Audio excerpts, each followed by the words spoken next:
আসসালামু আলাইকুম ওয়া রাহমাতুল্লাহ। দেশ ও প্রবাস থেকে যারা আমাদের ভিডিওগুলো দেখেন সবার প্রতি অন্তরের অন্তঃস্থল থেকে ভালোবাসা। তো আলহামদুলিল্লাহ আজকে আমরা আমাদের নতুন ফার্মের কাজটা শুরু করলাম।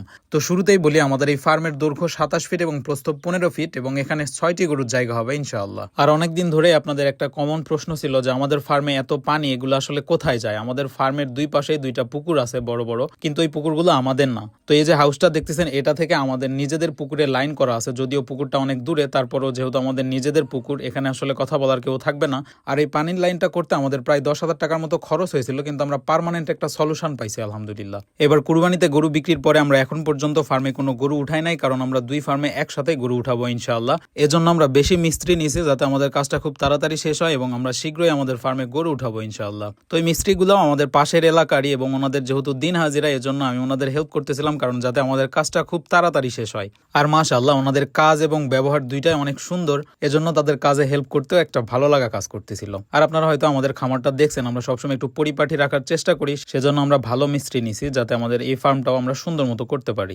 তবে যারা নতুন খামার শুরু করতে চান, তারা শুরুতে অল্প খরচে খামার করার চেষ্টা করবেন, কারণ আমি যখন গরু পালন শুরু করি তখন আমাদের বাড়ির উঠানে একটা জায়গা ছিল যেখানে আমরা 2টা গরু পালন করতাম। পরবর্তীতে আমরা আমাদের প্রজেক্টের সংখ্যা বাড়াইছি। তো আমার হাতে যে কুর্নিটা দেখতেছেন, এটি আসলে কয়েকদিন আগে 100 টাকায় কিনেছিলাম, কারণ আমাদের ফার্মে কিছু কিছু জায়গায় একটু ফেটে গেছে, ওই জায়গাগুলো যাতে সুন্দর মতো মেরামত করতে পারি। তো আজকে আমার এই কুর্নিটা কাজে লাগলো, কারণ আমি এগুলাতে সুন্দর মতো হেল্প করতে পারতেছিলাম। যদিও এই কাজগুলো করে আমি অভ্যস্ত না, বা এগুলো আমার কাজ না, তারপরেও মানুষ শিখতে পারে না এমন কোনো কাজ নাই। তো ভালোই পারতেছিলাম আলহামদুলিল্লাহ। আপনারা যারা খামার রিলেটেড ভিডিও দেখেন, তারা হয়তো এই জিনিসটা দেখছেন যে একজন খামারি হইতে হলে আপনাকে রাজমিস্ত্রি, কাঠমিস্ত্রি, ইলেকট্রিশিয়ান সবকিছুই হতে হয়। হয়তো প্রফেশনাল ওয়ার্কারদের মতো কাজ হবে না, কিন্তু তারপরেও ফার্মে কাজ চালানোর জন্য এই কাজগুলো আমাদের শিখে রাখতে হয়। আর নিজের কাজ নিজে করার মধ্যে একটা আলাদা তৃপ্তি আছে আলহামদুলিল্লাহ। তো এই যে ইটগুলো দেখতেছেন, এগুলো আসলে 1 বছর আগে কেনা ছিল।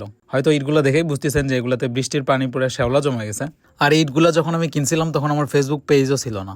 এই ফার্মটা করার প্ল্যান অনেক আগে থেকেই ছিল, কিন্তু পরিবারের বাধা প্লাস সবকিছু মিলায় তখন আমি করতে পারি নাই। এইবার সুযোগ হয়েছে এবং আলহামদুলিল্লাহ আমাদের ফার্মের কাজটাও সুন্দর মতো চলতেছে। আমার লিচু গাছ কেটে খামার করা নিয়ে আপনারা অনেকেই অনেক নেগেটিভ কমেন্ট করছেন। আসলে খারাপ আমারও লাগে, এই গাছটার সাথে ছোটবেলা থেকে আমারও অনেক স্মৃতি আছে। কিন্তু মানুষের জীবনে এমন কিছু পরিস্থিতি আসে যেখানে মানুষের অপশন চুজ করতে হয়, এবং সেখানে আমার কাছে এইটাই বেস্ট মনে হয়েছে এবং আলহামদুলিল্লাহ আমি সেই সিদ্ধান্তটাই নিয়েছি।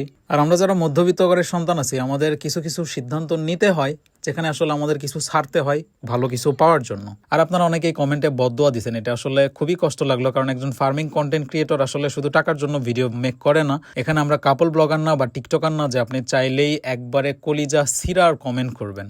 একটু ভাবা উচিত, কারণ দেশের বেকারত্ব ঘুচানোয় ফার্মিং ক্রিয়েটররা অনেক বড় একটা ভূমিকা রাখে। তো যাই হোক, সবাই দোয়া রাখবেন যাতে আমাদের ফার্মের কাজটা সুন্দর মতো শেষ হয় এবং খুব শীঘ্রই আমরা গরু উঠাতে পারি। সবাই ভালো থাকবেন। আসসালামু আলাইকুম ওয়া রাহমাতুল্লাহ।